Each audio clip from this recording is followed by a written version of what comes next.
Assalamualaikum warahmatullahi wabarakatuh. Alhamdulillahi rabbil alamin. Wa bihi nasta'inu ala umuri dunya waddin. Allahumma salli ala sayyidina Muhammad wa ala alihi wa sahbihi ajma'in. Subhanaka la ilma lana illa ma 'allamtana innaka antal alimul hakim. La haula wa la quwwata illa billahil aliyyil azim. Sahabatku dirahmati oleh Allah Subhanahu wa taala.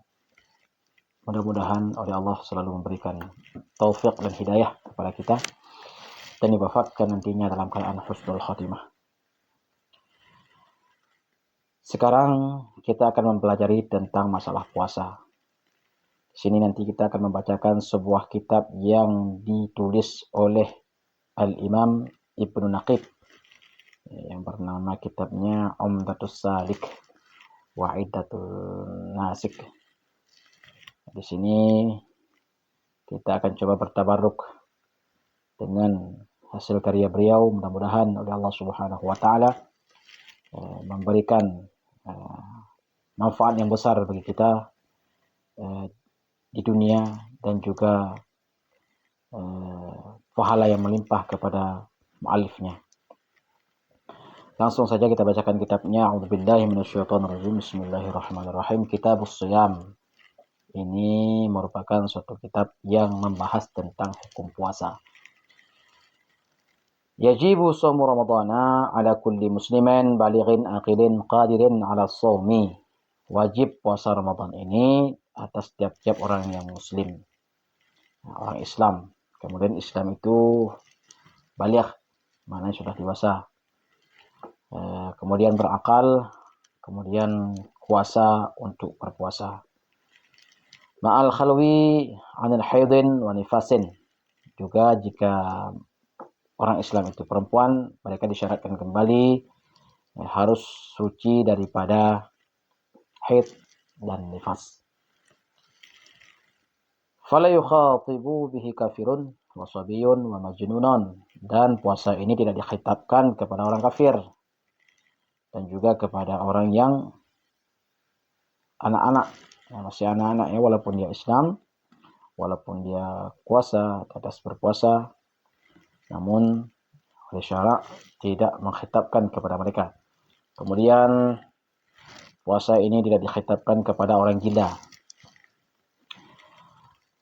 Wa man ajhadahu shamu lil kibrin aw maradin la yurja bara'uhu bi'ada'in wala biqada'in. Juga tidak dikhitabkan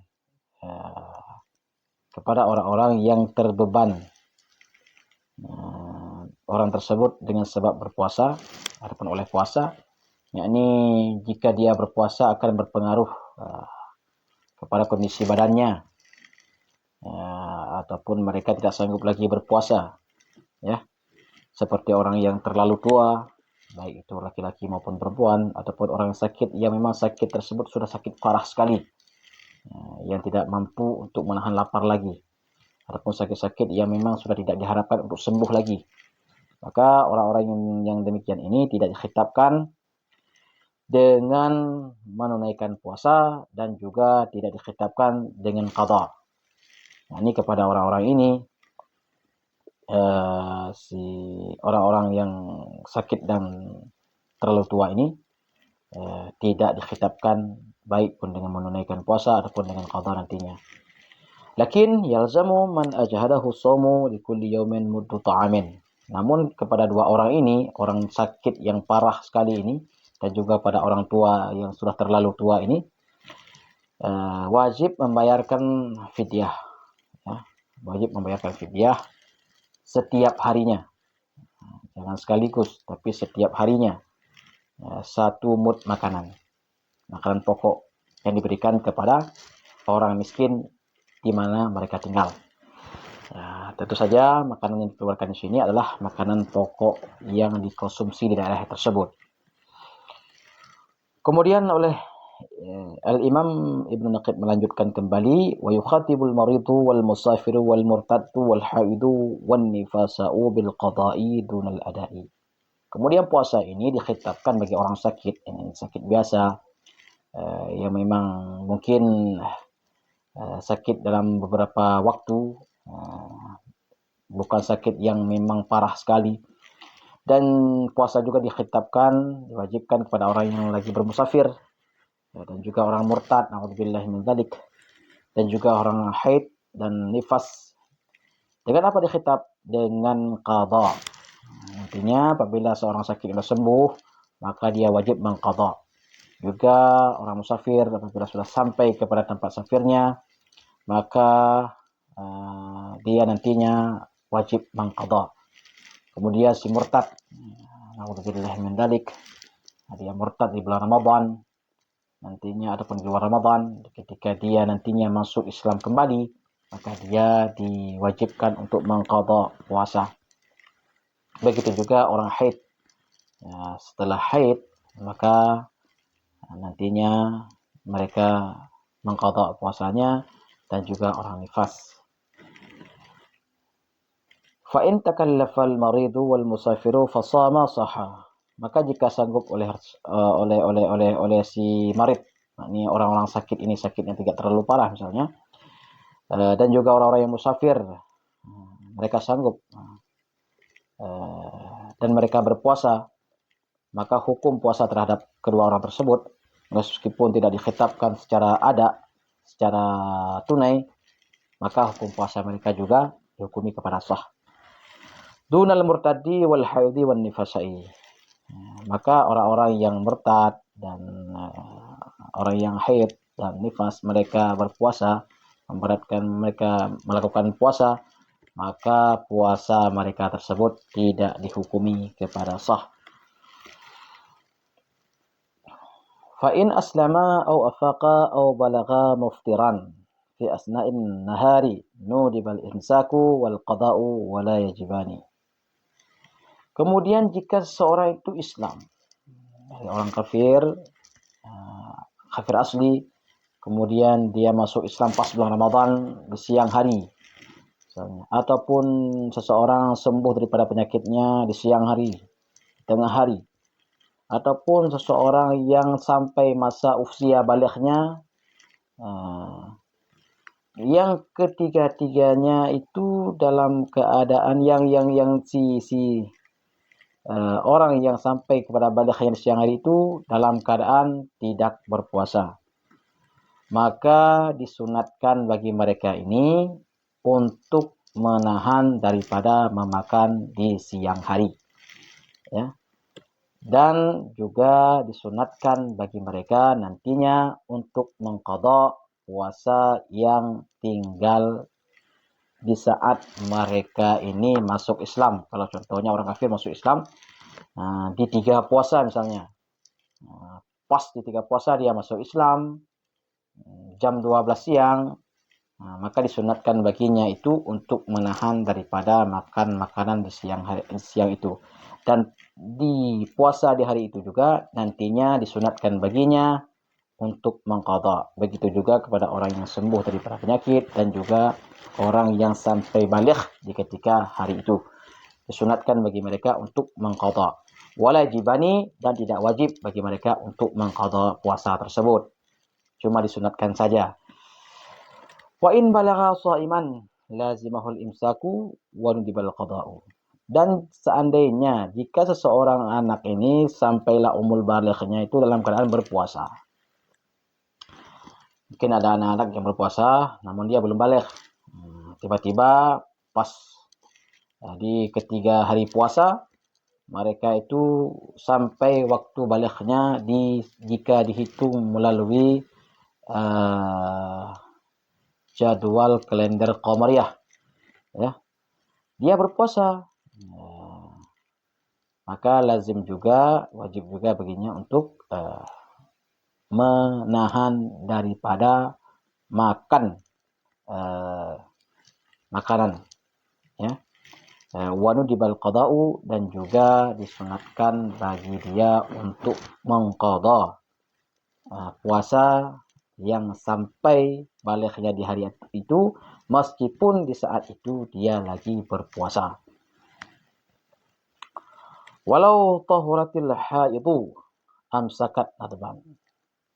Apabila si perempuan di tengah hari dia sudah suci daripada haid, maka juga disunatkan baginya untuk menahan daripada memakan makanan. Wa qadat hatman, dan wajib baginya untuk mengqadha puasa tersebut.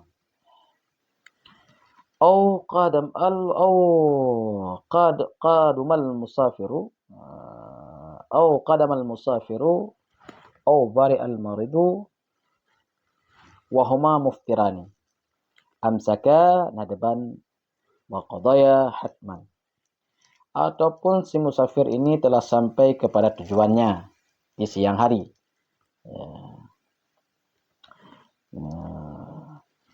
Ataupun si orang yang sakit itu sembuh di siang hari, sedangkan keduanya dalam keadaan tidak berpuasa. Nah, ini karena memang si musafir ini punya rukhsah untuk bisa berbuka di dalam safirnya, juga si marid, orang sakit, bisa berbuka. Maka disunatkan bagi mereka untuk menahan memakan daripada makanan-makanan di siang itu. Faqadaya hatman, dan mereka juga harus mengqadha puasanya, hukumnya wajib di atas mereka untuk mengqadha. Ataupun keduanya itu dalam keadaan berpuasa, baik itu si musafir, mereka tidak berbuka di ketika mereka dalam safir, dan juga si marid ini karena memang sakitnya tidak terlalu parah, maka dia memberatkan diri untuk berpuasa, maka diwajibkan bagi keduanya untuk menahan daripada memakan makanan di siang itu. Maknanya di sini terjadi pemahaman bagaimana jika mereka dalam keadaan berbuka, si musafir dan si marid ini, maka disunatkan bagi mereka untuk menahan daripada makan makanan, dan mengqadha itu wajib. Sedangkan apabila mereka itu dalam keadaan berpuasa, musafir dalam keadaan berpuasa dan si marid ini berpuasa, maka wajib bagi mereka apabila si musafir ini sudah sampai kepada tempatnya, wajib bagi mereka untuk menahan daripada makan makanan. Begitu pula dengan orang yang sakit ini. Wa yu'maru sabiyyu bihi li sab'in wa yudrabu li 'ashrin. Diperintahkan anak-anak ini untuk berpuasa jika mereka itu sudah berumur 7 tahun. Kalau sudah anak kita berumur 7 tahun, maka oleh orang tuanya memerintahkan kepada anak-anak untuk melatih diri berpuasa. Kemudian apabila dia sudah sampai kepada 10 tahun, maka jika mereka ingkar, ini tidak melakukan puasa misalnya setelah suruh, maka diberikan ganjaran dengan memukul sebagai tahdid, sebagai bentuk ganjaran saja. Maka inilah orang-orang yang diwajibkan oleh Allah Subhanahu wa taala berpuasa, dan kaifiat orang-orang yang memang oleh syarak memberikan keringanan kepada mereka, yang disampaikan oleh Imam Ibnu Naqib dalam kitabnya Umdatus Shalik. Perlu diketahui kitab ini merupakan sebuah kitab yang meringkas ataupun menyusun tentang mu'tamadnya ataupun kalam-kalam yang ditarjih daripada Imam Nawawi dan Imam Rafi'i. Maka jika nantinya ada suatu kalam yang memang bertentangan dengan Imam Nawawi, dengan Imam Rafi'i, maka sebagaimana di mukaddimahnya beliau mengatakan bahwa akan didahulukan pendapatnya Imam Nawawi.